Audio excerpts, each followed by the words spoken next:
I love that voice it does. It's so loud. So friendly. Yeah. Anyways, hello everyone, and welcome to A Talk With, my unedited, mainly slightly edited now, podcast type thing where I get guests on and I talk to them unscripted, on no prepared questions, nothing, just a general conversation. I'm here with Mr. TARDIS, aka William Garvell, and introduce yourself. Hi everyone. Hi, thank you so much for having me on today. Really appreciate this chat. Just really looking forward to it, really. But yeah, my name is Will. I go online by Mr TARDIS, and I've been doing Doctor Who discussions and stuff on YouTube for about 11, 12 years now. I'm one of the old guard. I think that's the classification. Yeah.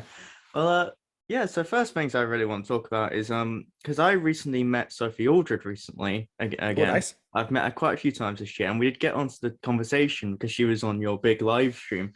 I just Hmm. wanted to ask what was that like, doing a huge live stream, getting so many guests on, preparing content for it, and what gave you the idea? Oh, well, it was tiring. I'll tell you that. The original idea was maybe to do a 24-hour live stream, and Hmm. I'm so very glad I didn't. But well, because I'd been doing up at that point, I've been live streaming for about 6 or 7 months, roughly. I started live streaming back in April, May of 2021, and it was something that I wanted to do because Yeah. I just can't stop talking really. So I thought that it really was just a way for me to be able to regularly talk about Doctor Who and make videos and keep the discussion going because I normally do Why I edited started this. reviews. Yeah, exactly. So I tend to do like edited discussion and reviews and stuff, but those can be quite time consuming, and I just can't stop talking about Doctor Who, I guess. So I started doing live streams, and it became like a highlight of the week as well. So as I was doing more and getting more confident with it, I was thinking that maybe I could do like a marathon or something a bit more substantial, and because this was like because one thing I really like to try and talk about in the media industry is like worker advocacy. And freelancers in the TV and film industry have had a rotten couple of years where they've been basically they've had their industry shut down and restarted, and that's happened to a lot of people, of course. I don't think anyone is free from consequences of the pandemic and everything that's happened. But if people in the TV and film industry in particular are typically what you'd call PAYE, pay as you earn, which means that their income is recorded and taxed and everything, but they're not employed by an employer. They're self-employed, but they still get their tax taken out of their wage slips. It's the semi-automatic, if we're using like a car analogy here, of being employed. But that meant that they weren't able to get any self-employment assistance. It meant they weren't eligible for furlough. It meant that despite in an industry predominantly shutting down for several months, no income was coming in, and and neither was any assistance. So because of that, I wanted to try and at least do my bit and be able to raise money for the Film and TV Charity, which is a brilliant organization that's helped many friends of mine personally like get into just better financial situations and more stability. And I thought, yeah, I could get some people together because normally for these live streams, I'll just get people from the community or people who just want to chat. And that's always fun, but I thought I wanted to keep it a bit more focused, people who are working within the industry. So I got Billy Garrett John, who's a freelance researcher in TV. I got Joseph Lidster, who's a writer, Paul Cornell as well, and Sophie Aldred was one as well, and that was a terrific chat as well. I was able to organise that because I had a lot of help, of course, from Josh Carr from Who Knew, from Adam Martin from AMTV. They really helped out to get the guest list rolling, and because Sophie Aldred had chatted with Josh Carr on the Who Knew podcast, he was able to get me in touch with her agent, asked, is this what you, would you be up for doing this? This is the cause. And she was up for it. She had to cancel because of an illness. I think it was like a throat. It wasn't COVID to my knowledge, just bad throat. So we had to push it back another week, but we got chatting and it was great. So yeah. And it was during that interview where she maybe possibly could have let slip that she Towards was the centenary, yeah. yeah, Yeah. or like she'd done something for the revival of what because she mentioned in modern TV they do continuous filming Mm. days, and she was like, "Well, so I'm told on Doctor Who they do this," and that makes sense. She's got friends who work on the show, but Yeah, then you when weren't it a turns guest. out, yeah, it's an educated I guess, mean, and she works in the industry. I She knows. um I met her I think 2 days before she was announced to be in the centenary. So I was like that was like Ah, the the penultimate convention before it was announced, Bedford. It's a very nice convention, you know, like small Doctor Who focused one. It's but yeah, I met her there. I met her prior to that as well. I've met her 3 times this year. And the recent one, I met her at LFCC, the most recent LFCC, which was it was a great event. Of course, it was mishandled a lot apparently, but I talked to Sophie. I didn't have any money for an autograph, but I like going up and saying hello. She recognized me from Bedford because I wear my doctor's outfit occasionally when I go to these conventions, and she's just wonderful. And we talked about the live stream and the podcast she's been on, and it was a wonderful conversation. And then after the convention finished, I was minding my own business, walking towards the train station, and I bump into someone, and I instantly recognized the voice as Sophie with like her luggage, and we're both going to the train station, and I'm on the other side of the platform, and she's at the other side of the platform. She just gives me the biggest wave, and I just waved back, and it was a wonderful moment. She really is brilliant. And yeah, I mean, live streaming is quite a skill to have. Really, it's an amazing skill to have. To be talking on the fly and going for so long as well. I couldn't do 24 hours. I couldn't do 3 hours, let alone 24. God knows with all these other forms nowadays. Yeah, the 3 or 4 hour ones. Often I tell my wife like, oh no, I'll only be a couple of hours, and then 5 hours later is when I'm heading back upstairs. I don't mean for it to go that long. It just happens sometimes. But thankfully for that 12-hour one, the Sophie Aldred interview was a pre-record because they weren't able to do it live. Because it was also on a weekday. I think it was a Thursday. When was the anniversary last year? Because it was on Doctor Who's 59th anniversary. That was on it was on a Tuesday, so it was a weekday. People are like, they have lives. If it was a weekend or an evening or something, but that evening we were joined by Jamie Magnus Stone as well. So like as people have a healthy work-life balance. They work and then they come home and did the interview. So yeah, that was great as well. That was a massive highlight as well. And he also revealed he was a subscriber of my channel and knew some of my in-jokes, which you see my reaction on the stream. Plus I'm like 10 hours in, and I'm talking to the director of Village of the Angels, which just had that cliffhanger. So I mean, that was amazing, that cliffhanger. Yeah, but Sophie Aldred was a great sport as well, because I met her. It was like the last thing I did before lockdown happened in 2020. It was the season. It was a book signing for At Childhood's End. And she came to Fab Cafe in Manchester, and she did a quick Q&A and a quick moderated panel, and she told the same story that I asked her about on the live stream about the water tank incident from Battlefield. The infamous Battlefield story. Yeah. And she's told that story like, she probably has told it 3 times this week, but because I asked her about it and about crew and working in the, she's game for it, absolutely. And that's a great sport as well. Oh yeah. She could have just said, well, you know the story, you were there. Like, I mean, we all know it, but it's a pleasure to hear her talk about it. Honestly, it's always great hearing her talk about it in her own words. But how do you deal with like because I know over like Doctor Who Twitter and everything, there's a lot of backlash and a lot of like all the time there's a lot of toxicity on Twitter and all social media. How do you deal with that, like when it happens live and in general? Because that's a big thing nowadays.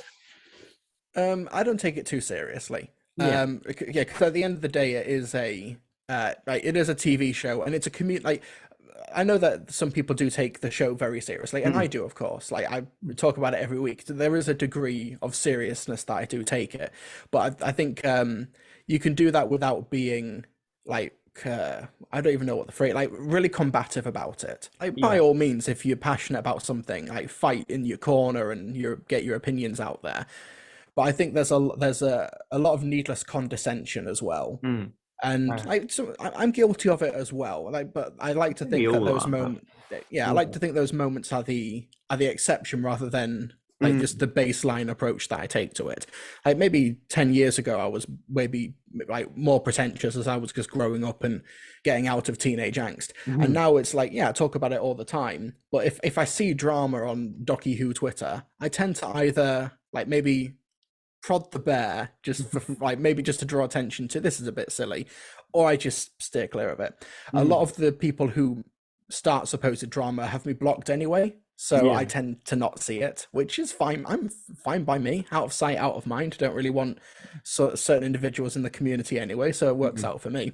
But on live stream, it doesn't tend to happen that often. Sometimes I'll get people who naturally disagree, and that's fine. That's the nature of the conversation. But that combative nature, I think when they know that I'm actually talking about it, like they see I'm live. Oh yeah, yeah. Whereas if it's on Twitter, someone's tweeted something out and then comes back an hour later and they're the villain for the day. Mhm. There is that abstraction. Whereas on a live stream, if somebody wants something clarified or disagrees, Yeah. I immediately respond and clarify or have a rebuttal like immediately and ready to go. Of course, and very Um, professionally, might I add. Very oh, well, professionally. Yeah. yeah. Well, thank you. So yeah, it's just a case of trying to especially for live streams, because if I say something terrible, that is clipped. People can take Mhm. that forever. Oh I'm yeah, not yeah. saying I'm intending to or planning to, Mm.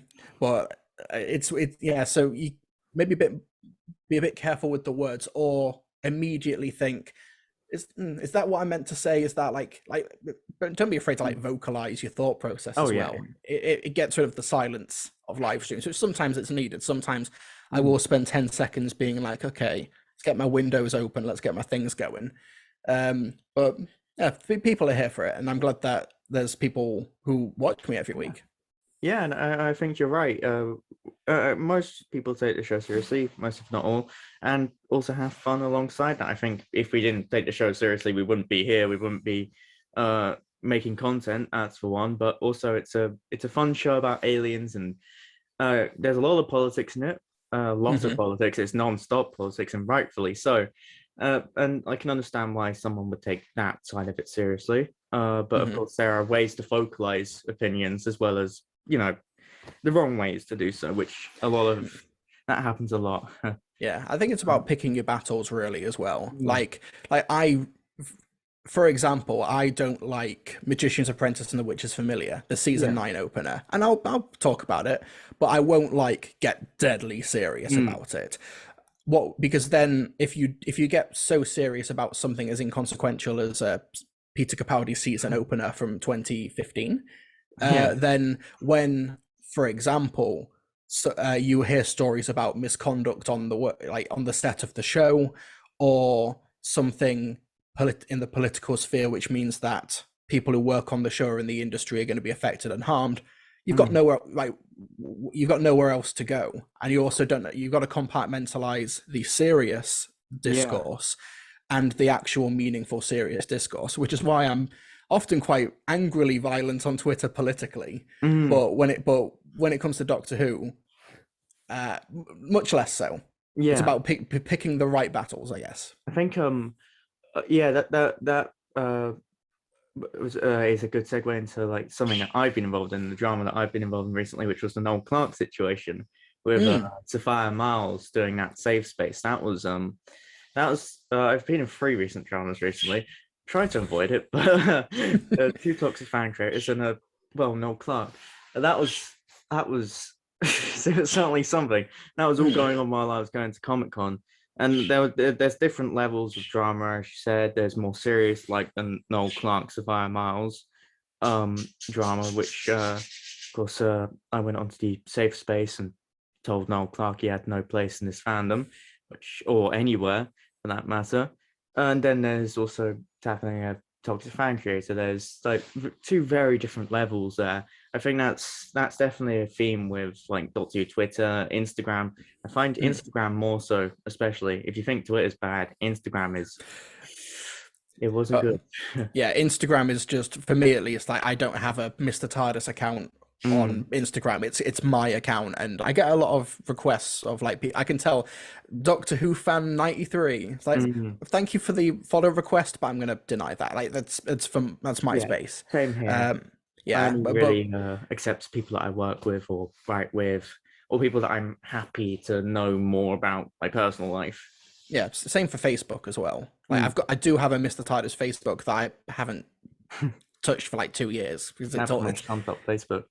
yeah, but yeah, and sometimes I'll get a Facebook friend request or a DM, and it's like, I'm good. Yeah. If you want to reach me, I've got an email, I've got a live stream, I've got Twitter. That's the avenue, and for the most part, people respect that. But Mm. for you going on that safe space as well from Sophia Mars, like props to you. Like I'm not gonna say that because you've invited me here, but no, like it takes gusto to actually go to an alleged abuser with authority and power, like someone who I believe was the head of a production company. He might still be. I don't know the legal in and outs of that, and actually like Yeah. telling it as it is. Did you know he's a Twitch streamer, by the way? He was But a, no, yeah, Noel was a Twitch streamer. He streams I thought you meant he still was. Like he's there in his like gamer chair playing he Minecraft or something. I mean, he was.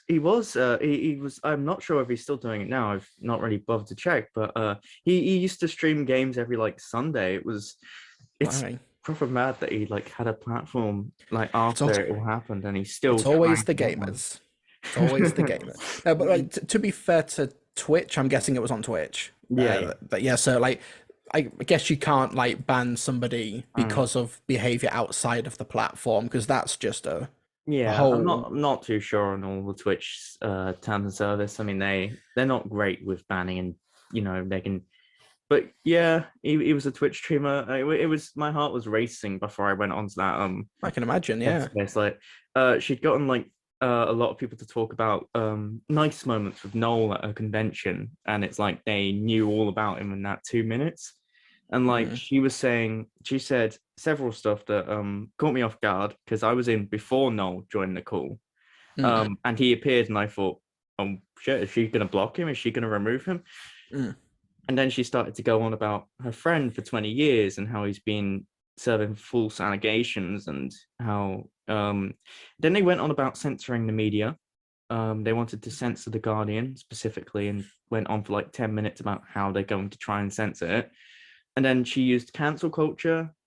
She said something about Noel not going after her when she was at her hottest in her quotes. It was insane. Yeah. It was insane. But yeah, Mm. that happened. Yeah, moving on from that a bit.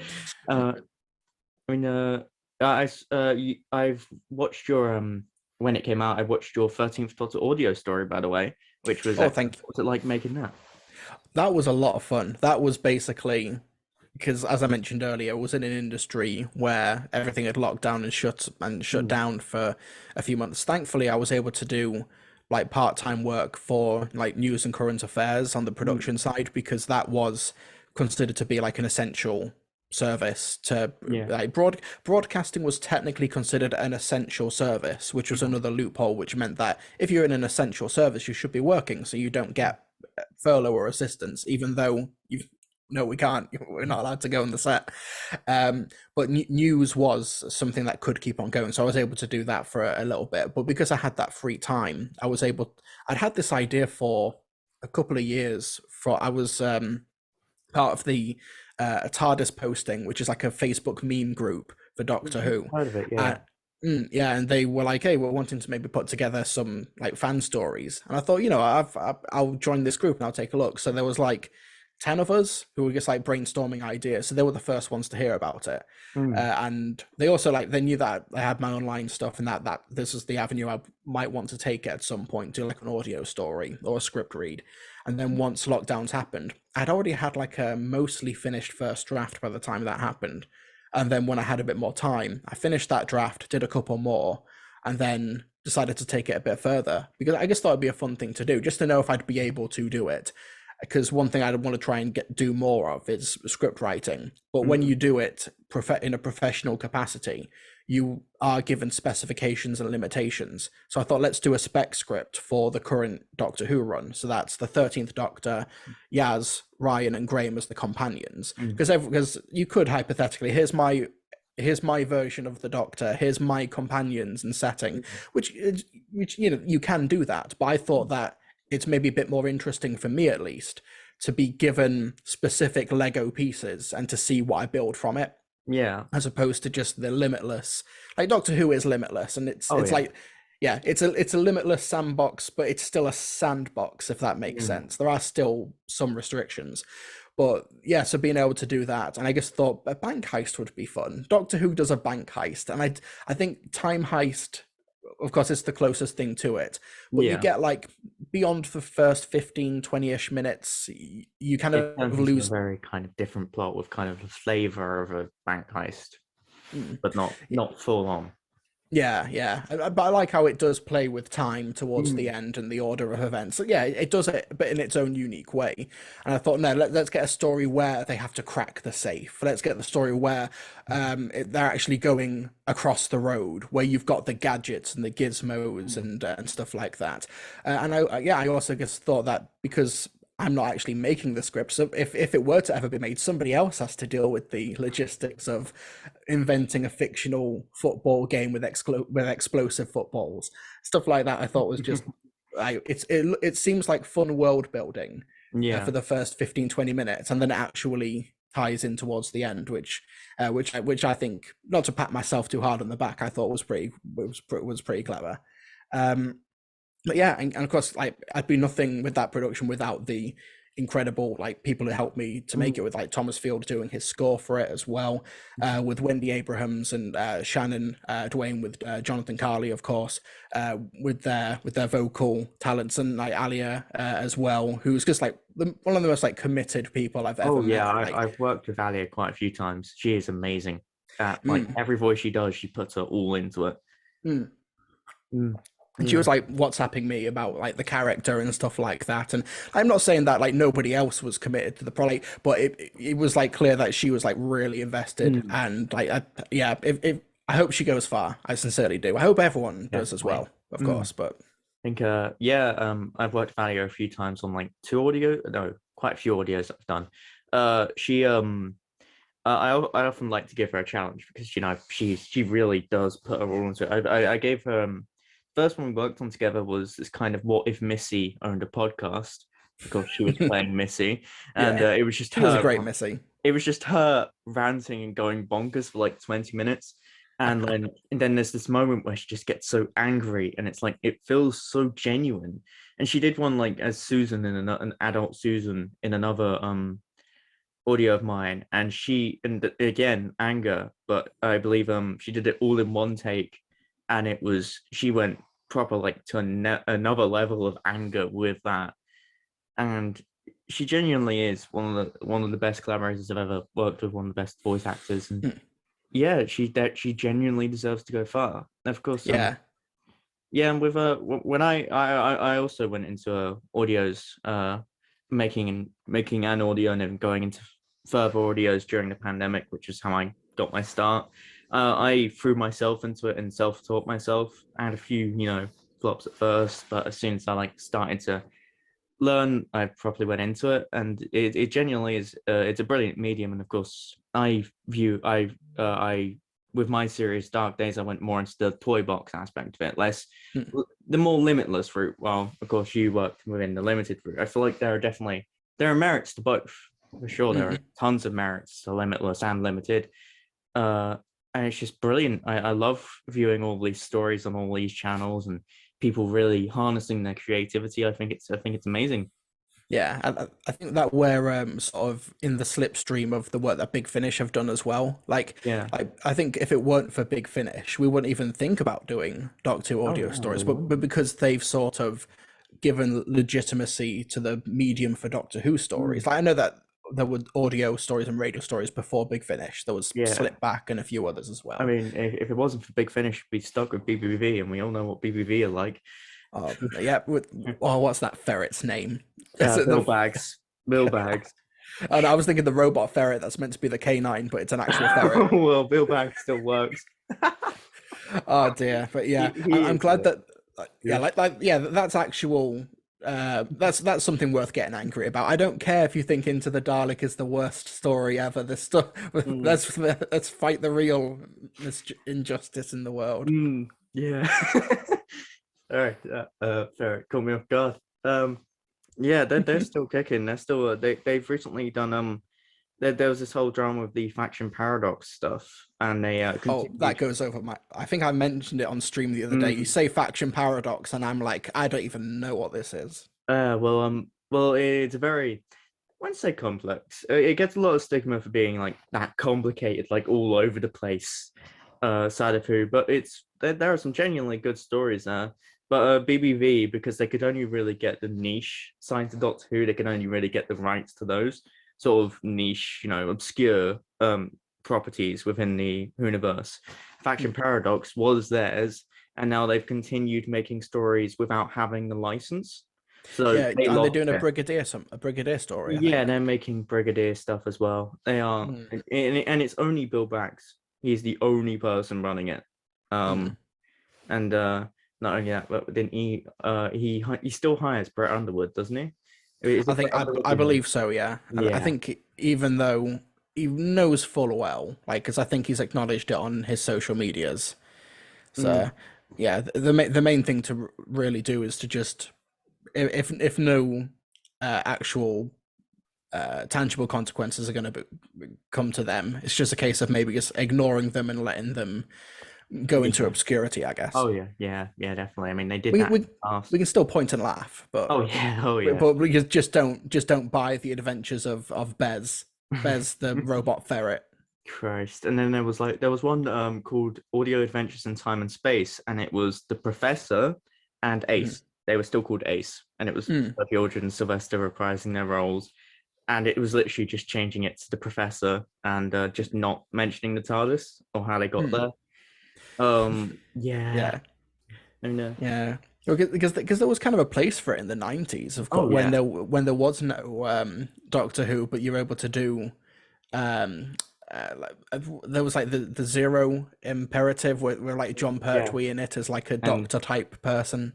the Stranger with Colin Baker, and Hmm. that infamous image of Colin Baker and Sophie Aldred in that cave. Yeah.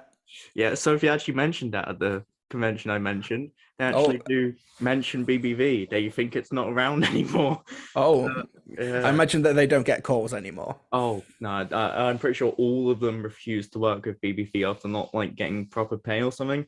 It Oh, it, yeah, yeah. it Yeah, I heard blends about that. rather it blends back to the beginning of this talk and your live stream about of course people being exploited and in the industry and how that side and how it can be very, very well terrible. It can be awful. I mean, I want to work in the industry one day, that's for sure. I mean, I'm going to film and screen university later on in the Mm. year, so I hope to harness my creative thoughts and try and get into the industry. So I do.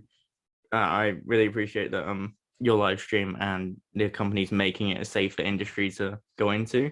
No, well, I wish you the best of luck. Thank you. I mean, Yeah. yeah, I want to talk about because funny enough, throughout all these talks, I don't think I've actually talked about the 60th once, because I've mentioned wanting to talk about it, and like I think it was like I was talking to Jack Reeves and Abby Louise, and I mentioned, oh, we should talk about this later. We didn't. We just it completely forgot about it. So I mainly, of course, there's David Tennant and Catherine Tate returning, and of course that's going to be brilliant, and it's amazing. But of course, the main return is Beep the Meep, and I wanted to ask you about that and your thoughts on the Beep, the Meep. So yeah, I learned to one of the reason I do love doing the live streams is that I learn these things very publicly and with an audience. Like I don't know anything about Beep the Meep. I guess I know of Beep the Meep. So it's like, okay, apparently this is a thing. Folks, let's look it up together. And then I did and discovered the Beep the Meep song, which I listened to live, and that was very fun. So yeah, it just yeah, it's wild. What they've done is really interesting with the 60th. I don't think it's a deliberate marketing strategy, Mm, but they started with the location filming and like the big yeah, outdoor stuff.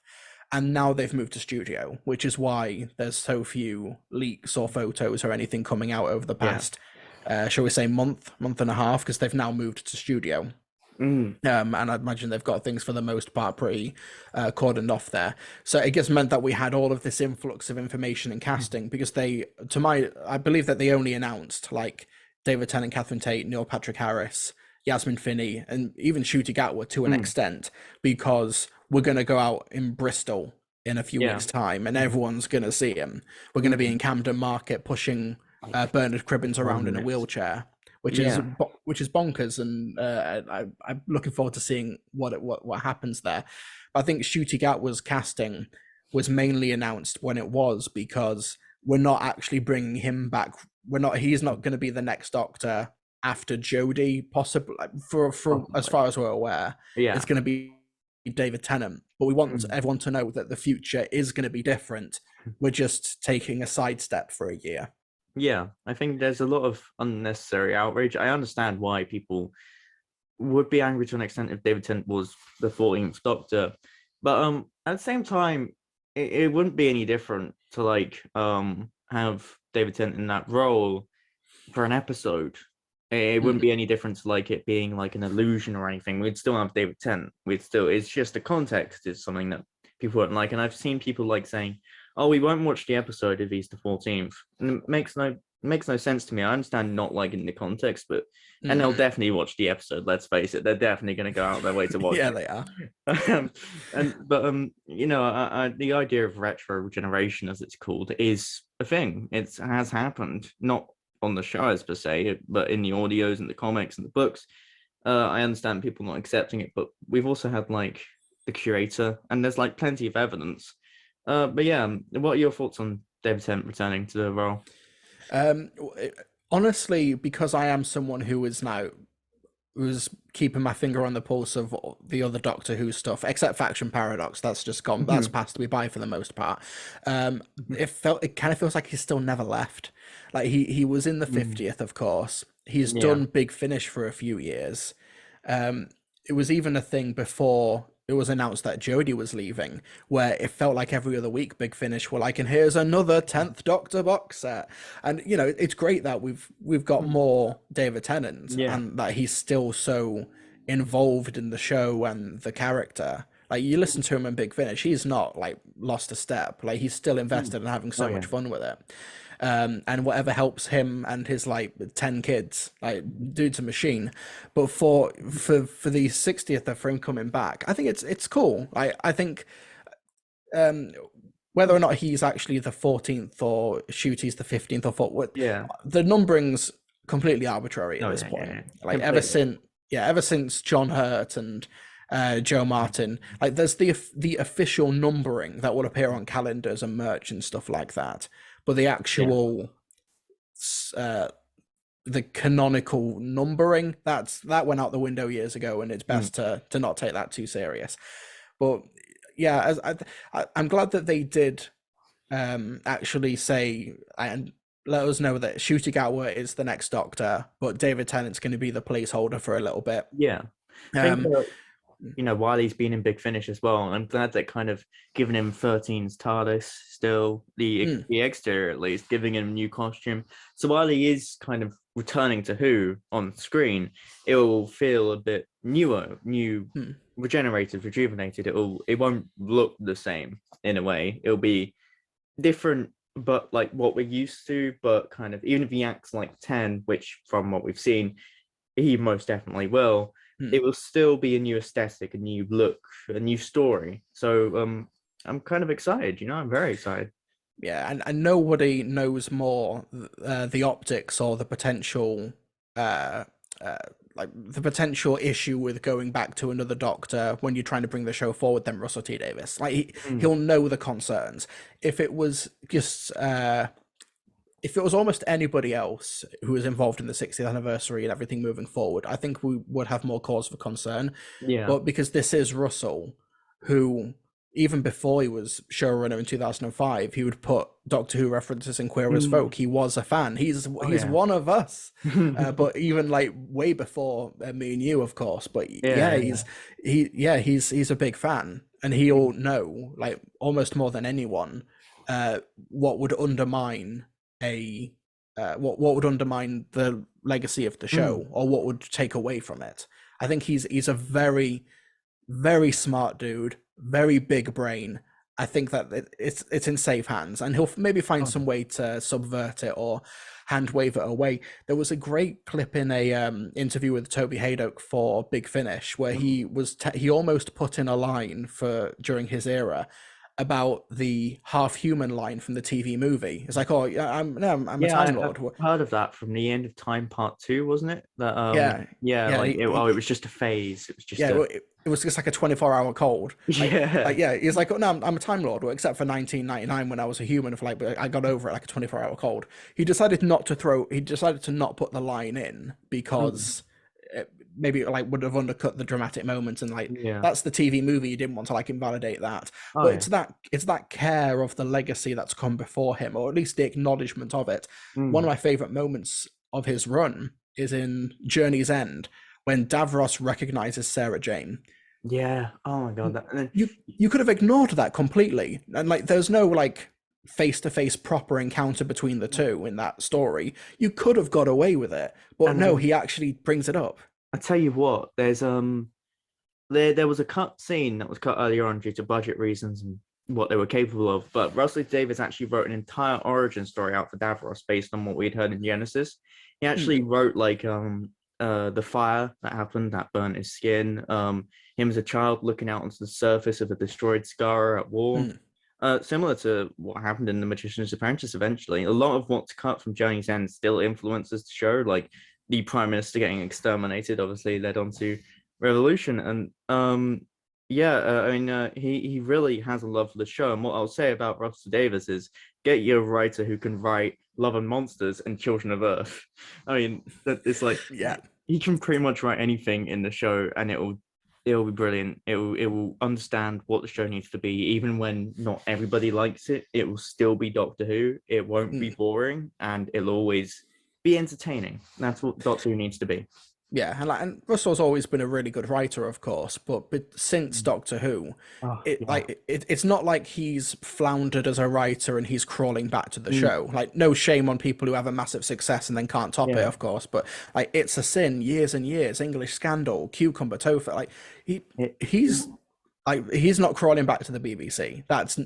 Yeah. That's not what's happened here. He's doing it out of sheer passion. And I actually I went to the It's a Sin panel at the BFI Mm, recently, and he was there and he was speaking so passionately. He wasn't actually asked about Doctor Who, which I was honestly so surprised about because that was like after the 60th had been announced, after he'd been coming back. I expected like every question to be about Doctor Who, and I'm glad it wasn't. I'm so glad it wasn't.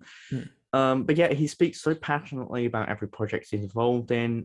He's so passionate about Doctor Who. I mean, even in It's a Sin, he had the 80s Dalek sequence based Yeah. on Resurrection. That was insane. He references Doctor Who pretty much everywhere he goes, and there were scripts he's done for Big Finish, which are out now. Mine of the Hodiak. Mm, Damaged Goods was it wasn't recent, but that was adapted by another writer, but he obviously had some involvement. He directed them in How to Use Torchwood going on mm. with their Series 5. So he is an incredible writer, and I'm very happy to have him back in the show. We should probably end this call and start a new one because it's I been a was going to say long time. I'm not going to start a new point because we've got a minute left on the timer. Yeah. So yeah, we'll be right back. Cool. And we're back.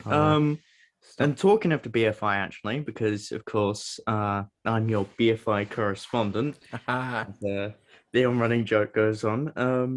And we actually did first get in contact because I went to what was the BFI event I went to? It was Evil of the Daleks. Yes. That was the first one that of course, they'd gotten attention prior, but when Evil of the Daleks was announced, it went like wildfire. Everybody just knew about it instantly. And thankfully, I managed to get tickets. That was where I also met Dominic G. Martin recently. No, Mm. not recently, but when I first met Dominic G. Martin, who I was on the Comic Con panel with like a week later. Mm. And it's also where I met you as well at the Galaxy Forum, which we had that video that you put on your channel of you cutting me off. And Yeah, because I needed to make it work in the context of the joke. So when people were on Twitter asking me, "Oh, are you off to the BFI? Off to the BFI?" I couldn't tell them. It had to be a surprise for the stream. I mean, it's always a really fun event. I'm surprised Galaxy 4 was the one to like attract like all the big YouTubers and streamers and everyone. Like everyone kind of came down for that. Like there was Davis there, Josh Gard, Dude, Jack Alexander. They were all there. Like everyone. A lot and like Fairies was there. Faries was there as well. JXC was there. I mean, it was insane. That Yeah. in particular, I you'd expect it for like City of there for like if they ever like did Curse of Fenric. Well, they did do Curse of Fenric, and I missed it. And I'm very annoyed that I missed it because I love Curse of Fenric. But you'd expect it for like City of Death or something. But Galaxy 4, that was the popular one. I'm quite shocked about that. I'm still shocked. But yeah. Speak for yourself. I was waiting for my boy the Chumbleys. That was that was. I don't leave Manchester for anything less than a Chumbly. I tell you what, we should have. They should have done a time lash for season 22 because that would have gotten everyone. I feel like they should put like the inherently like less like popular stories on. Like if they ever do New Who series 2, they should do Love and Monsters. I will. Nah, no, they should do Idiot's Lantern. Do it like, and really see what crowd. Like no disrespect to Idiot's Lantern, Hmm. but even Love and Monsters has a Love and reputation. Monsters. I have a brand of, well, it's pretty much become my brand now of me loving Love and Monsters, which I do. I think it's a genuine like 9 out of 10 episode. I think it's brilliant. I love that episode, but it's kind of become my brand that I mention it. I'm like, I went on Battles in Fandom. I was on episode 1, and they asked. I was with Davis and Philip Hawkins, and one of the questions was, what episode would you put on during a first date? And of course, me being me, said Love and Monsters, while they said Girl in the Fireplace and A Christmas Carol. And I just, I pretty much just made it into like a comedy routine, and I couldn't stop laughing during my answer. Um, yeah, and like I'd mentioned all the relationships and like list, Elton and Ursula, Doctor and Rose, the group as together, Victor Kennedy and the Doctor. You know, they all have this kind of love life. um, and yeah, I just couldn't stop laughing. But yeah, Love and Monsters at the BFI, I can imagine like the uproar when the ending comes on and the paving slab shows up, or like when Klom is mentioned, or when Jackie shows up. I expect they should do it. I'm going to create uh like everyone like doing saying just release Love and Monsters in the BFI, but We'll I get that expect petition. We'll get that petition going. competition. That's what I was Yes. looking for. Yeah, but I can guarantee when the Electric Light Orchestra starts playing that, the audience are going to start clapping along to it. Yeah, I expect nothing but a round of applause by the end of it. Um, It would be fun to maybe see if you can get Russell T Davis, Peter Kay, mm, who plays Elton, Mark Warren, Mark Warren. Yeah, that'd be fun. Camille And Kadori, yeah, Camille Coduri, the actress who uh, plays Ursula as well. I'm terrible with names. But mm, yeah, that'd be a fun like five-some to get for the oh BFI yeah, to do that'd a be Q great. and Q and A. I imagine they'll probably do Army of Ghosts Doomsday, because that will obviously be the obvious choice there, or the Impossible Planets Saint, but which would Yeah, be that would be incredible in cinema, watching the Impossible Planet. That is that all that so Murray atmospheric. Gold's music in that sound system. Chef's kiss. Yes. Yeah. What about like a try and do it on? Nah, so maybe not because of Noel Clark. I was thinking School Reunion and Girl in the Fireplace. Do like double Yeah, feature. and that would be yeah, and then we would have Sophia Miles there as well. Sophia Miles and Noel Clark. It'd be like a live action safe space. She gets her phone out at the beginning of it and just puts it on the table and is like, I'm putting this on Twitter, by the way. Mm. Nah, but no, Yeah, yeah, because I know that they've got the Abominable Snowman BFI that's been yeah, that's confirmed. on That's going to September be on 3rd. September 3rd, and I'm actually free that weekend, so I might try and go. Uh, I'm hoping I'm free. I think because my uni starts in September, so I've got to check those dates. But hopefully I'll be free because I haven't missed a BFI event since Evil.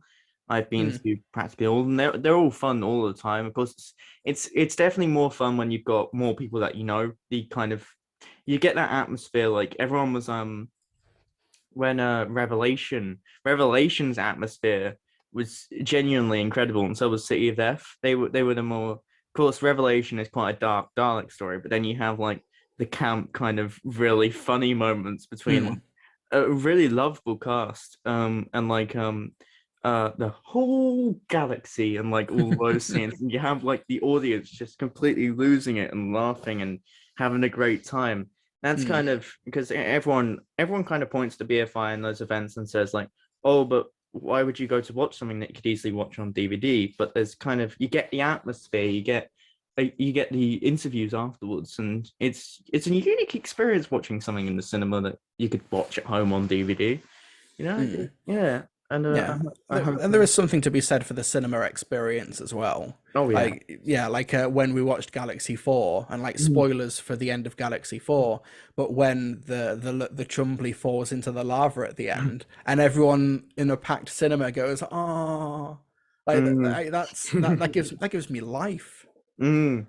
It genuinely is great, and the Cushing movies and the BFI was brilliant as well. Mm, Because of course you have some of the cast members afterwards up there, and I think you'd get a better experience out of BFI than any other cinema watching it, because of course you have all of that bonus stuff at the end, and you have the atmosphere. Yeah, it's a more relaxed atmosphere than in any other cinema, because of course when you're watching it in like the Odeon or Cineworld, they're not going to be full of like it's not going to be similar, because like the BFI it's this huge cinema, but it feels more like a small like local one, in a way that the audience is all on the same page. While you go see the Doctor and Daleks in a normal cinema, that doesn't really have that kind of, it doesn't like target the demographic mm, exclusively. You'll get normal people going. Not to say yeah. that people that watch Doctor Who are normal people, but but that you'd have like laughing and the clapping. But in a normal cinema, you just won't get that, which makes the BFI all the more better. Mm. Yeah, yeah, it's a great venue as well, and it's always just great to like Mm. go to the bar around the corner as well, Yeah, and just chat with your favorite YouTubers. because I remember when we went, we just sat in the restaurant area, and we all had we just all sat there, and I think it was like it was on the same day as War of the Centaurans, so we were all Yes. discussing what could possibly happen, all discussing our thoughts on the Halloween apocalypse, which it was just, yeah, it's an unparalleled atmosphere. And to think that Galaxy 4 can get that unparalleled atmosphere, it's quite surreal. Mm. Honestly, Galaxy 4 had more of a as I said, I would have expected like more YouTubers and more like streamers to come to like City of Death or something, but Galaxy 4 was just the one. It was just the one Mm. with like that attracted the most attention. But Yeah, because it was the one after Evil of the Daleks. I think mm, everyone, myself included, saw the vibe and yeah. the atmosphere online from that one, and was like, whatever the next one is, we're going. Oh, it's Mm. Galaxy 4. Yeah, we're still going.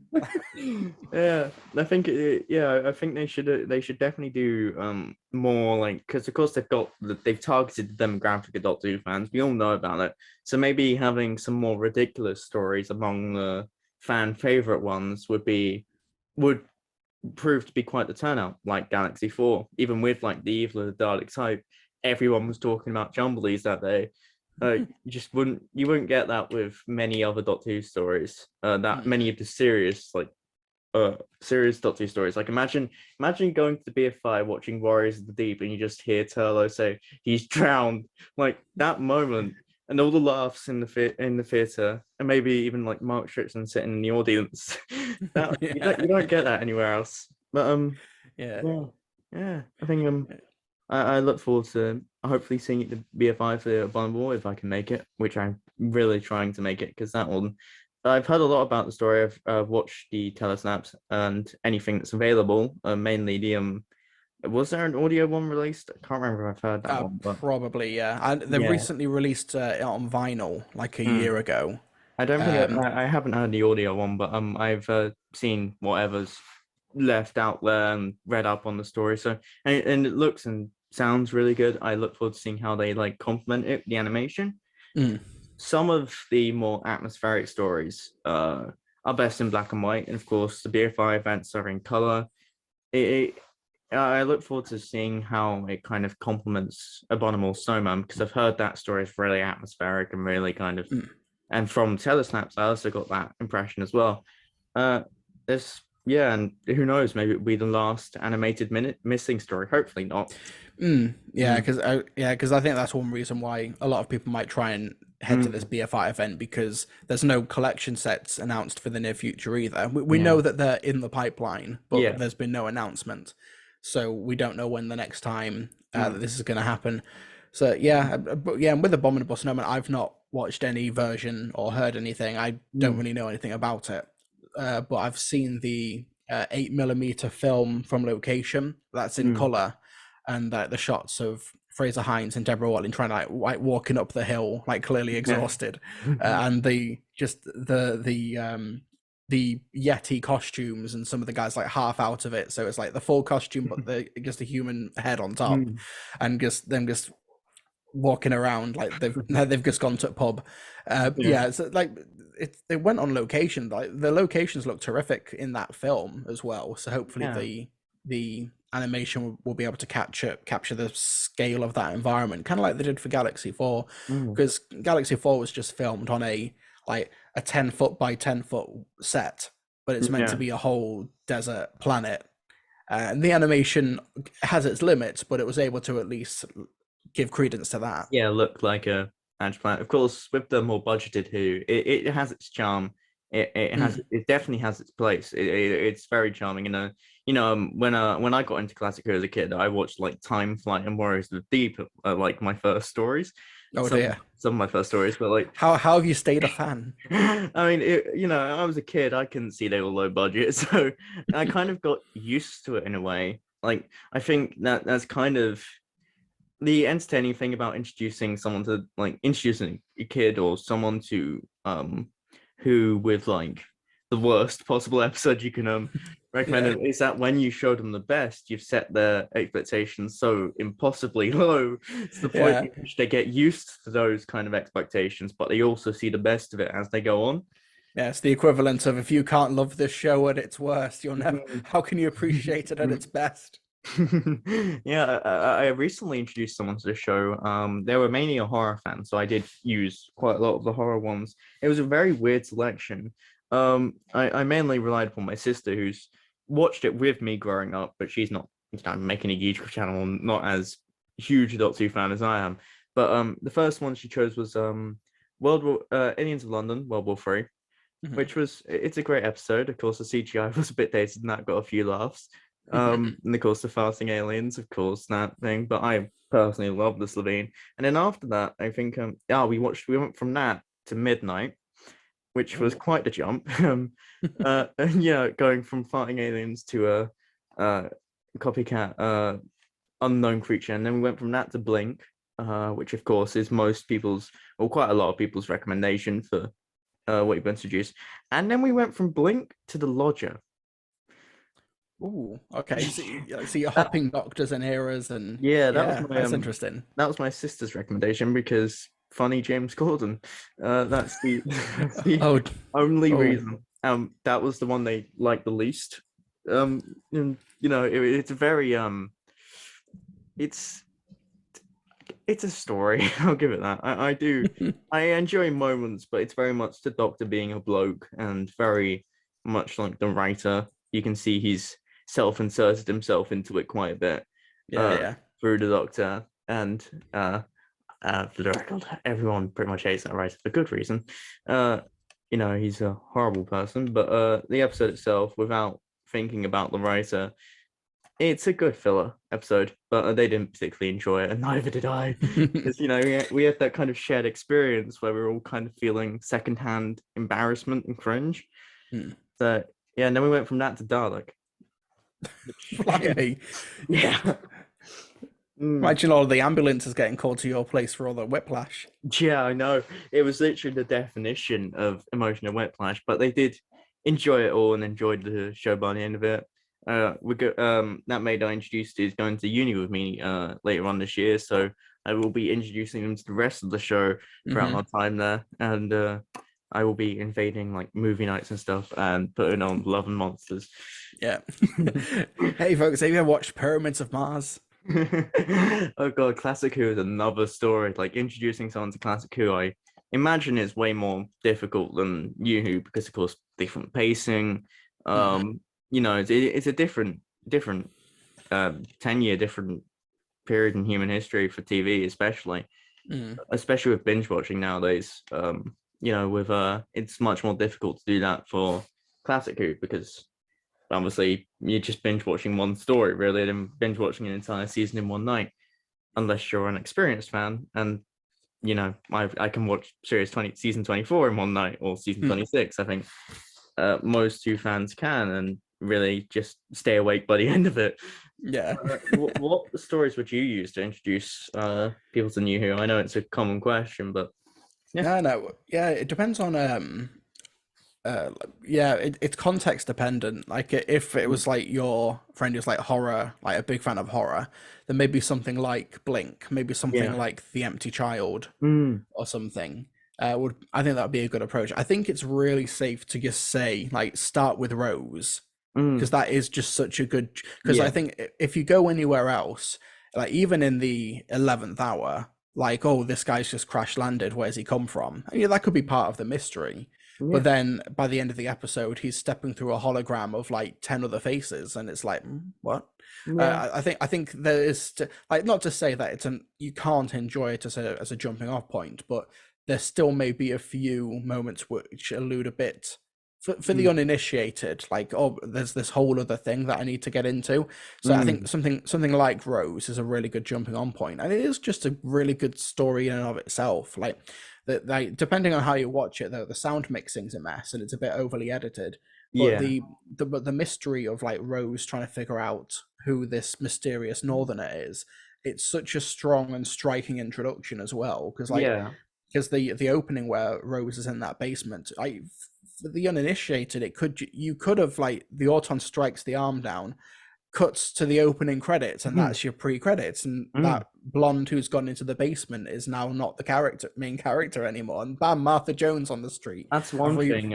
I do enjoy how Rose just starts with the title sequence. No Mm, no pre-credit no pre-credit sequence. It just goes straight to business. And yeah. there's always that first moment where the first time like you watch a title sequence or anything, it's kind of growing up when like when there was and even still now, like when there's a new title sequence, it's like this must watch moment, not skipping Mm, the intro, just yeah. and it's like a Yeah. different vibe each time. So like watching people watch it for the first time is great, and you do kind of get that. It's a unique experience watching it with someone else, especially for the first time, for sure. And I think starting with the title sequence straight away kind of sets the tone in a way, sets Mm. what you're getting into. This kind of well, the title sequence is a mess, and so is the show at the best of times. So it does Yeah. kind of set the precedent, set what you're getting into. It's not, yeah. Yeah, it's a nice like way to just immediately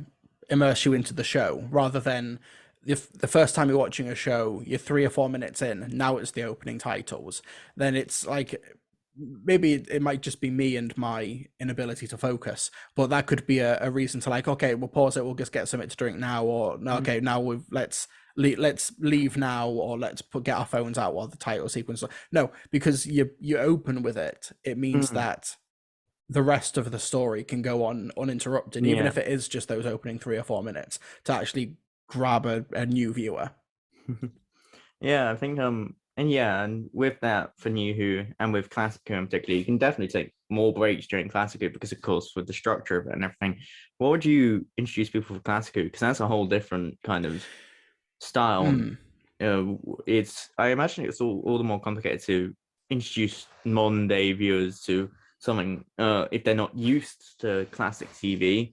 mm, It can be all the more difficult, especially like I got into Classic Who when I was really young, like 6, 7. mm, So really getting into it then gave me enough time to kind of process it as I got older, and mm. it was immediately hooked being so young. But introducing it to say like 18 to 20 something or 30 something or 40 something or even 50 something, it can be quite difficult, I assume. Yeah, It, well, yeah, this is why I think that no matter what happens over the next 10 years, the success of the Russell T Davis era in mm, pure like build up and numbers can never really be emulated again. yeah. Because when series one finished in June 2005, I was like, okay, this new Doctor's coming back at Christmas. You've got a good 6 months until more Doctor Who. Oh, but wait a second. There's like nearly 30 years of TV that I can actually like immerse myself in between now and Christmas. Mm. And the Doctor Who Confidential was a great way to Oh yeah. like inform newcomers that there was like this whole history before. They play clips and montages from the classic Mm. series. As someone who really loved the Daleks in 2005, that was my first port of call for the To Entertain DVDs, like Remembrance of the Daleks on DVD. I Mm. I ordered. I thought it was the Daleks' Invasion of Earth with William Hartnell, but then when it arrived, it turned out it was the Peter Cushing films. Ah. So yeah, so I watched those in remembrance of the Daleks, and then moved on to the Cybermen, and Mm. yeah, that was my exposure to the classic series. So it would depend on who I'm introducing it to as to where I'd start. If they're really big into like Hammer horror, then some Philip Hinchcliffe, you can't really go Oh yeah. wrong. Like Pyramids of Mars or Hand of Evil, Image of Fendal, Mm. stuff like that. But for like, if someone's favorite Doctor is Peter Capaldi, Mm. maybe Tom Baker or Colin Baker would be a good way Yeah, to go. I think If there are so many different factors in introducing someone to particular parts of the show, or even introducing them to the show itself, like age demographic, what genres they're particularly interested in, because Doctor Who does everything. yeah, There are a few genres that it doesn't do, but you wouldn't expect Doctor Who in a police drama or yeah. a hospital drama or something like that. Yeah, but Yeah. we basically, we as a fandom, and I'm setting this homework for everybody. We need to find a way to have good answers for where do we start with the classic series without a spreadsheet. Yeah. We need some common ground. But That's for sure. I'm thinking if somebody is really big into Matt Smith, maybe Mm. Troughton or Davison. If Mm. somebody's really into Tennant, once again Tom Baker, or Peter Davison again. Mm. If somebody loves Eccleston, maybe Sylvester McCoy. Yeah. Like obviously it's going to vary, but I Mm. think once you kind of know how they got into it in the first place, you could use that to inform the next choices. If they watch series 2 and they love the Cybermen, then Earthshock or Tomb Mm. of the Cybermen, and then let them find out their own journey. I think if you give them an anchor starting point, here's 1 or 2 DVDs max. Don't have here's my collections and my steelbooks. Go. If you give them a starting point and then let them take the lead, Mm. I think that's the best way. And then they can come back to you and be like, "Oh, I watched Horror Fang Rock," and you're like, "Yes, my lad." I think the way I got into classic Who, of course, I mentioned the episodes. I think the first few episodes I watched were the acclaimed ones before I went into like the flight and uh because I can't remember the very first one I watched. I had like this weird childhood memory which like remains as a dream for some time of Perry turning into a bird, which I later found out was Vengeance and Varys. Oh no, wait, is Mm. it? Yeah, it's Vengeance and Varys. Which I remember watching that from like it was like a cot in my living room, and like I remember like when I was a kid, I was just having this dream of that happening, and it turned out to be an actual episode. Which, to be fair, if you did see that episode really young, you'd expect it to be a dream because they got that scene is very trippy. It's very it's not something that you'd think was real. But and like my dad had a DVD of like the Centauran Experiment and the Five Doctors, so I got into them pretty early on I watched New Who first, but then like as a kid I'd go to like HMV in my town and I'd walk over to the Doctor Who section. It was like the Holy Grail. I'd just pick out random ones and Mm. just bring them home and watch them. It was like this unique feeling, like as soon as you saw the DVDs, like this is where I'm supposed to be right now. This is what Yeah. I want, and just going for it. Or like I remember as a kid, like with New Who DVDs, like whenever I would walk past like a DVD aisle in Morrison's, and I'd turn around and I'd dash towards it with such like hype and just going straight towards it and begging my mum to buy it. And it was like it was a great time to get into Doctor Who. Of course, there are merits to get into it when you're older, when you're more like when you understand the stories more. Yeah, as per se, you can understand them a lot when you're a kid. Like Mm. a lot of Uvians get into the show when they're children, but of course, when you're more of an adult, you understand like the underlying themes of the story, the what everything they're saying. And yeah, I think when I was introducing my friend, he was very inexperienced. He thought the Daleks were the Doctor's best mates, and and Yeah. stuff like that. And that is genuine. He did think that. To Yeah. which everyone, like, we were at McDonald's when he said that, and everyone just turned around and said, "What?" um, But yeah, because yeah, when I got into it in 2005, there was the BBC website, which mm, was like a really like terrific resource, really well catalogued and put together. Like I'm just looking right now on the Doctor Who TV website, and you know, you're still able to go Mm, on the website and look on the stories page, find the mm, first Doctor. But then yeah, it's weird because you scroll. Yeah, this needs to be formatted better because yeah. I'm scrolling down. Okay, I want stories from the first Doctor, and the first one that turns up, Twice Upon a Time. Ah. Like and then scroll further down the five doctors, and then you're at the 10th planet, and like it's back to front. If you're if looking for a first Doctor story, the Five Doctors is not the one you recommend. No, well, like at least you that needs Well, introducing with a bit yeah. more context. Like, Mm, yeah, the default needs to be older stories first, not newer stories, mm. and it's Oh also yeah. very picture centric, And I which think maybe that's okay because it was just text mm, back in my day. It was just text. one Um, thing with the original website was that it was so accessible to children as well. So when I was growing up with it, they had all these fun and games and everything. Like they had a game where you had to control the TARDIS and you'd collect green and avoid the red like flashes, and it was like fake 3D, like hmm, and then you'd like have an asteroid come towards you and you had to like avoid it, and it got really difficult. And yeah. depending on like what level you failed, it like used a screenshot from an episode and like had you land there. Like you'd land in like the school from Family of Blood, or the underground museum from Dalek. And Hmm, then you had like there was one, I can't remember the name of it, but it was a canine game, and like it had you playing as canine, and you'd collect these like bone tokens, and like you go through like locations from series two, that hmm, and series one. You'd start in like London during the Auton invasion. You'd go through uh I can't remember many of the other locations. I think the Dalek ship was one, hmm. New Earth Hospital with the zombies and cat nurses. You'd go through all these locations as canine, and they had all of these fun games. Attack of the Grass, which is the one that has gone down as probably the most popular Doctor Who game alongside the adventure games. Those ones with like the stories and narratives and everything were highlights of most people's Doctor Who childhoods, or you know, uh, teenagehoods or adulthoods. Everyone was really looking at them and playing them. It was great fun, the website, and Hmm. really informative and really easy to view news and everything. And it felt more it didn't feel like a generic website. It felt more like it had character to it. Yeah, And I think it's sort of missing that nowadays with the recent one. I think yeah. it's got good ideas, like selecting like a random story for you, random characters and stuff like that. And it's really it has it's good for news and everything, but apart from that, it's not really as fun as it was. Like Mm-mm. you can still access the original site, but it's not been updated.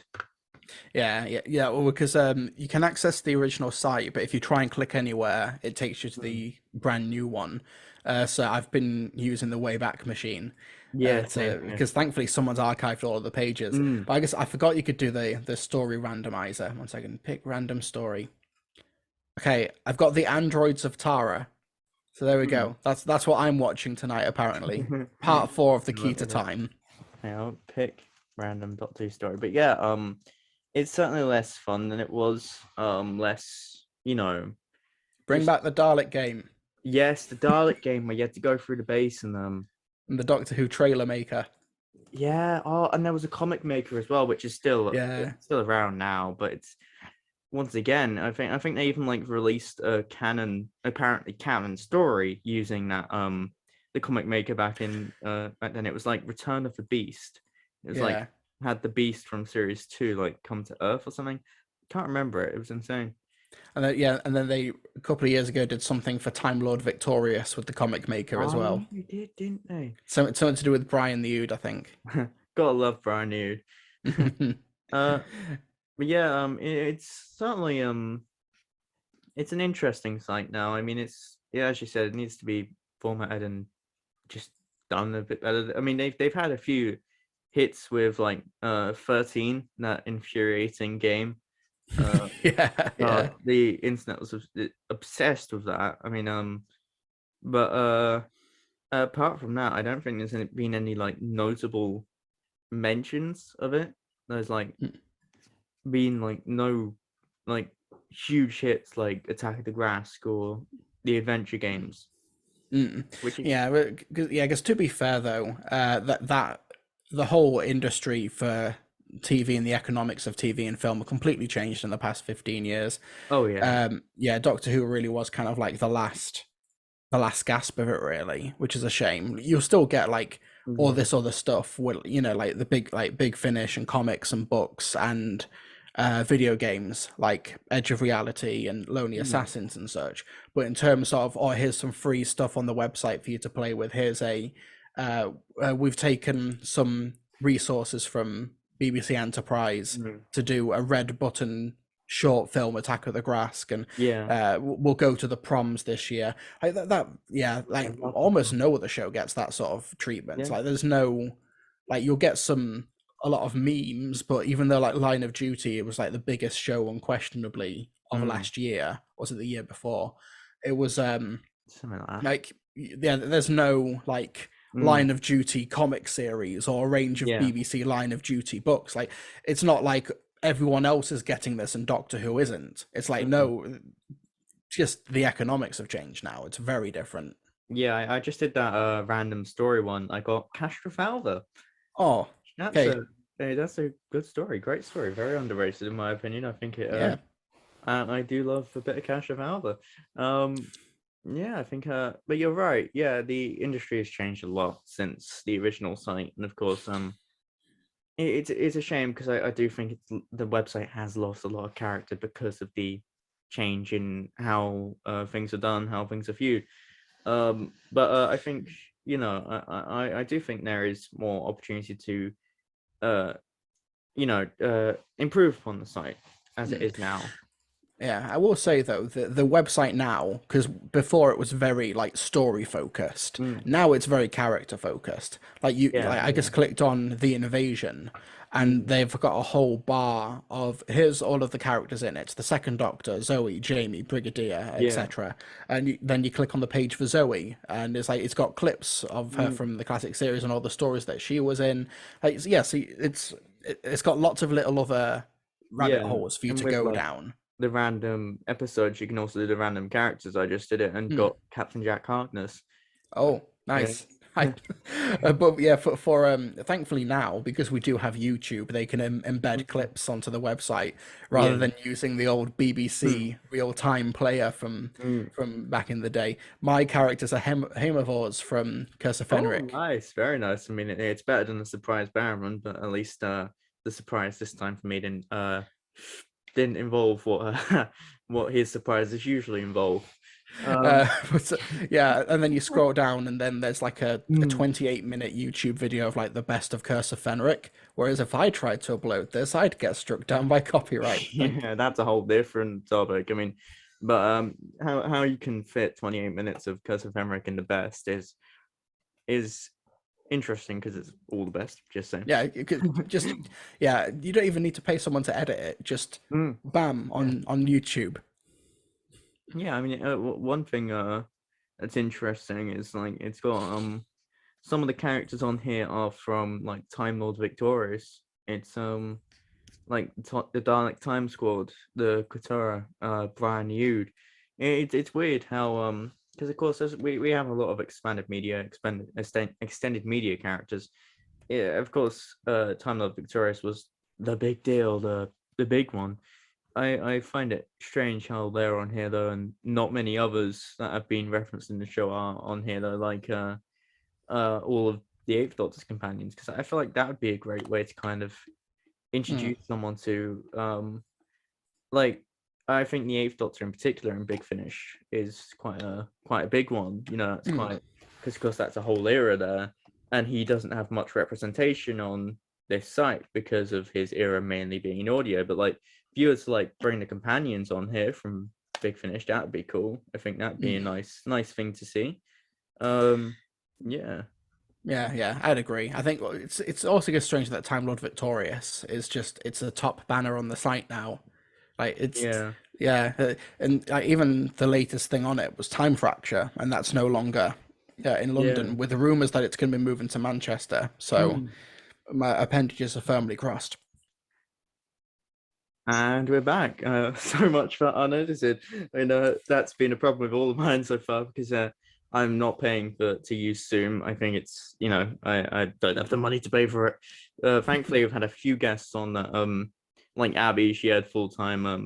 Ones that can work full on Zoom, or like leave. I hope to get Connor Chadwick on in future, who runs Overton Audios, and he has one on. So hopefully, I'll be able to do that. But yeah, so I have an idea for the rest of this, which I've just discussed with you, but for context for everyone watching, because we've been discussing the website and how you can pick a random companion, doctor, and enemy, I thought an idea would be to click one of those for each of them, and then try and come up with like an elevator pitch, or just a pitch in general for that character, enemy, and doctor, a story that they could all fit in. So I'm gonna if you'd like to start, or Okay, sure. All right, so doctors. So I've got the second Doctor oh, nice. teaming up with Idris, as in the TARDIS, uh, and the enemy is Kasavin. Right, those are the glowy things from Spyfall. Okay, so the Kasavin, in an attempt to break free from whatever pocket dimension that they were at, because they were trying to team up with the Master to do whatever that was, and Daniel Barton. It turns out they are in an adjacent universe to wherever House and Idris and all of that stuff happened from the Doctor's wife, that little junk planet or whatever.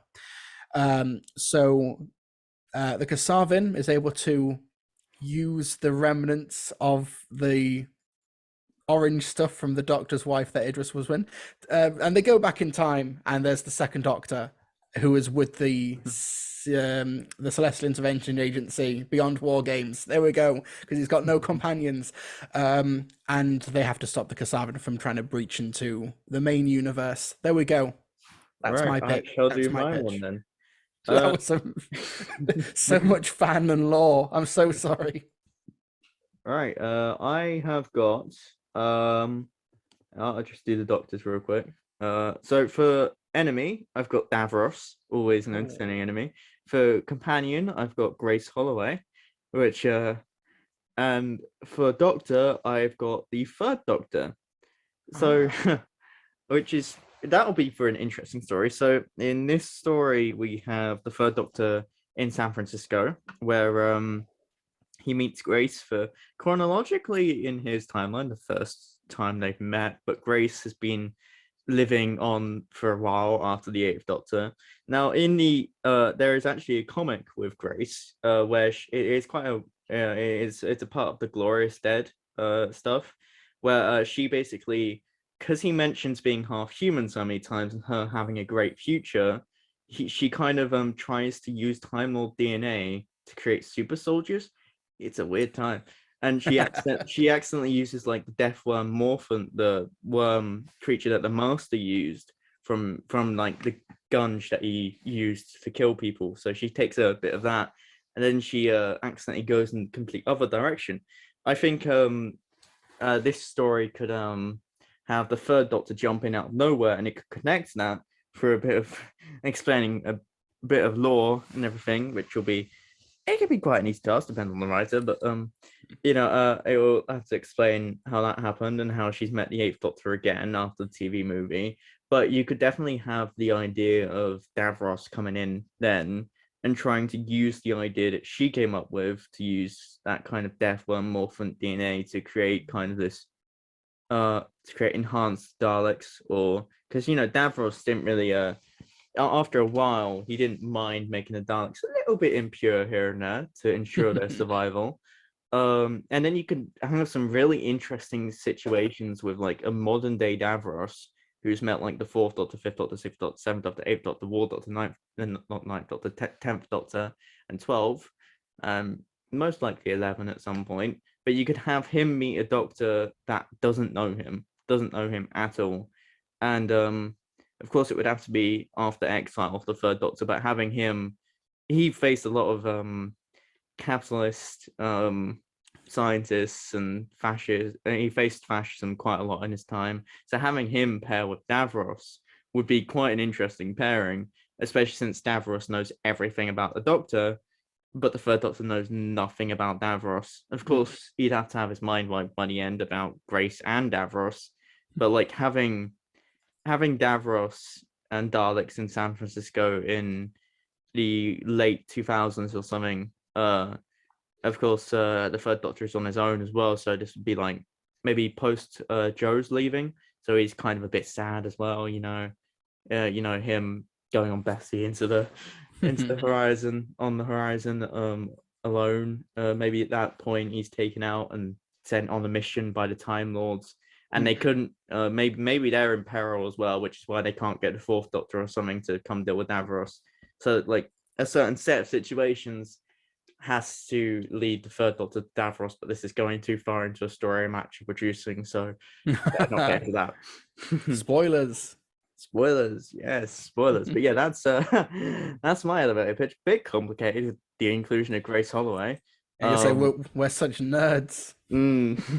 But I think that'd probably be the most interesting way to involve Grace with Frey, and that'd be an interesting dynamic because they haven't met yet either. Well, Grace has met the Doctor, but the Doctor hasn't met Grace.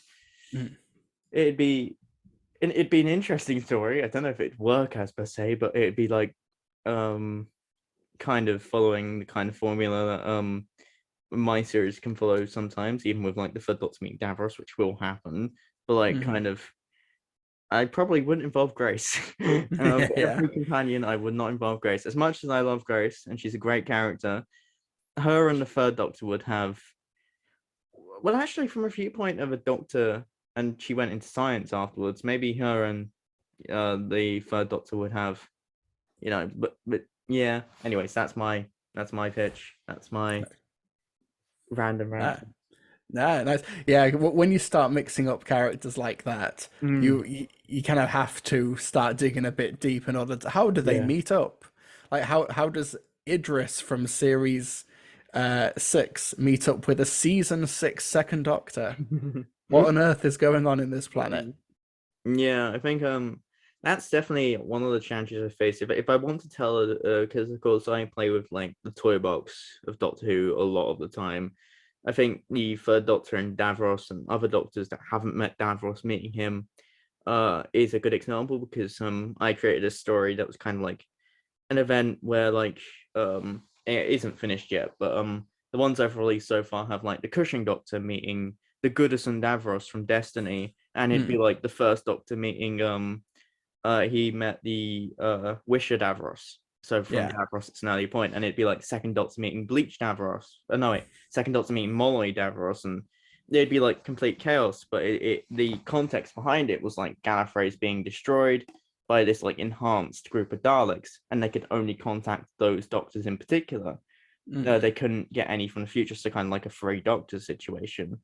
And so they're sent on these missions, and they also send like mediators to kind of intervene, so you can kind of push future companions in there as well. So like it's all about the context. I personally believe that most, if not all, stories can be achievable. Like you can have the third Doctor meet Grace Holloway, for example, or Davros. It's all about how you go about it, not like, I think at one point, I think a lot of extended media writers in particular, I can imagine one of them like going on this website and clicking random character, random if they want to write like a sequel or prequel, like random character, random monster, and random companion. I think there we go. There's the next four Big Finish box sets. Bam. Yeah. It isn't the worst way about going things, as long as you have a few stories without reoccurring villains and characters littered throughout, then it can make things interesting, Yeah, absolutely. It reminds me of in Dalek Universe, which is the 10th Doctor range for Big Finish, where they had him meet Terry Malloy Davros, because he gets thrown back pre-Time War, and it's the Dalek Mavellan War from the 1970s and 1980s, and that's Terry Malloy Davros for the most part. That is, and it's a wonderful set of so you've got the 10th Doctor who like knows what's going to happen with the Time War and the Daleks and Davros and everything, and Davros has no idea that this future Mhm. is about to happen. Mm. That's conceptually really interesting. Yeah, and I think River Song as well is a prime example of her going back and practically meeting every doctor at this point. Yeah, yeah. And it's always fun every time because they all have different dynamics, different Mm. motives and perspectives on what's going on, especially River, who's, got this perspective from a future standpoint, while the other characters have a past perspective, Mm. where they don't know what's going to happen. I think it's very interesting and it's an intriguing way of storytelling, and one that I often go into quite a lot. I think it's one I'm going into with a future release that I'm working on, which is my darkest, most emotional political story I've ever Hmm. written, ever. And I think, yeah, it's a fun way of doing things. I think, Mm. as mentioned earlier, it's great working with a limitless toy box, but it's also really insightful and brilliant working with a limited toy box, because that's how they run with the show. You can't, although I do feel like they're kind of leaning into that kind of limitless aspect of like Beep the Meep, or like Yeah, bringing yeah. Neil Patrick Harrison as possibly the toy maker. It's kind of, they are leaning into that as well as being limited. I think I think I think the only limit, I think there is, as you're right, you are right with the limited toy box and limitless toy box, but I think the only genuine limit with both is how much you can write, how much you can imagine. It's the only limit is your imagination. Even Mm. if you give yourself a few select characters and settings, it's what you do with it that counts. It's what you do with the stories you're wanting to write. That's the only limit, the imagination. Mm. Yeah, and also what it would entail for the characters. Like just for fun, I decided to just do another randomizer, and I got the War Doctor, Mm. Katarina, and the enemy is Rassilon. And Ooh. it's like there's absolutely a cool Time War story Oh where, yeah. Doctor will, if you do this mission, we can bring, we're able to bring some warriors back from the dead to help fight the Time War, and Mm. Katarina could be one of them. And then it's about the morality of the fate that Katarina eventually like underwent in the classic series, and like would you bring her back for a second chance if even if it meant dying in the same way. Like yeah, it's about what it reveals about the characters. I guess Mm. it will be about what even if the logistical nuts and bolts of how on earth to do the Third Doctor and Grace Holloway meet, if the character or the if the character works interesting conceptually and hopefully in execution as well, you can justify a lot. Yeah, I think I'm just doing it again. Oh, this one's relatively simple. The one I just got. The 10th Doctor and Martha Jones meet the Shoal of the Winter Harmony. So you could have like kind of a sequel to you could have a sequel to the Return of Doctor Mysterio, but in the like the Doctor appears to Unit in the future with Martha, who you could have isn't working for Unit yet. So you could kind of get, oh, this is kind of, because of course she didn't meet Unit during, well, she did she? Oh, that's on my mind now. She didn't. Which one, Martha? Sorry. Yeah, Martha in series Yeah, 3. in because she worked with them in series 4, but I don't Yeah, think she had any did she? interaction with them in series 3. Yeah, I don't think she met them. So having her kind of meet Unit at like a future point, and like having them, because of course the Return of Doctor Mysterio ends on a cliffhanger. So having like a sequel to that story, but like with a different Doctor and companion, would be very interesting. I'd like to see that. Mm. Yeah, yeah, that's what I got. I think the problem with this is that I've gotten like Captain Jack 7 times. Um, It's a sign. it's constant Barrowman jump scares. Uh, but yeah, so it's been a very interesting year for you, hasn't it? Because it's been a very big year for you because you got married this year. That was this Mm. year. Yeah, well, yeah, Yeah. well, legally got married last summer Ah. during lockdown, like Mm. that the paperwork stuff, had the Yeah. ceremony and everything this year. But yeah, it's been busy times. It's been Yeah. good though. That's great to hear. I mean, yeah. Congratulations again. Of course, Yeah, I thank sent thank you a you. message around the time, but yeah, congratulations again. Yeah, and of course you've had live streams over the recent years and the videos, and it's all brilliant. all absolutely No, brilliant. I no, thank absolutely you. love your content. And I think we're kind of coming to the end of this. Now I think we've discussed pretty much everything. Yeah, just everything really. And if there's anything you want to promote, and of course your channel, everything, by all means, say now, and then I'll end it off with my usual segment. No, no, well, terrific. Thank you so much for having me. It's been a really good chat. I had a lot of fun. Thank you so much. If you aren't following me already, you can follow me on YouTube. My username is Mr TARDIS. I do mostly weekly live streams, mainly on Monday evenings. Talk about all things Doctor Who and general TV media and stuff as well. I'm currently in the midst of doing my next December marathon because for the past few years, every day in December, like an advent calendar, you'll get a video Oh talking yeah. about like a particular facet of Doctor Who. Back in 2020, it was Dalek, so I reviewed every single Dalek story throughout the month of December. 2021, it was Cyberman stories for sorry, it's the 2019 Daleks, 2020 Cyberman, 2021. I did the top 50 Doctor Who scenes of the revival. And I'm currently working on the next one. I'm not ready to announce it yet because I'm early enough in the making of it that if I decide no, I'm able to do that. But watch this space, basically. You can follow me on Twitter at Trilby Reviews. That's TRILBEE Reviews. And yeah, that's basically it. Thank you. Yeah, well, I usually end off each of these by telling one last story. It's the same story every time because basically when I finished college recently, not recently now, it's been quite a while, but with every other one, it's been recent, and with this one, obviously been quite a while, but I on the last day of my college, we did this short film like celebration of the work we'd done, an award show, and everyone was handed awards. Well, not everyone, but the people that had won awards got awards, and the people that didn't get awards got a certificate. Now, I have an award here, but it's not one I earned; it's one I stole.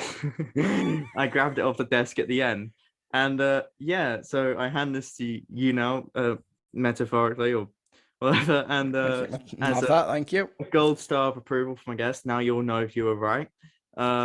Which is a joke I make every time to every guest. But yeah, so that's all I really have to say to end pretty much every talk that I have. But you've been a brilliant guest. It's been amazing talking to you.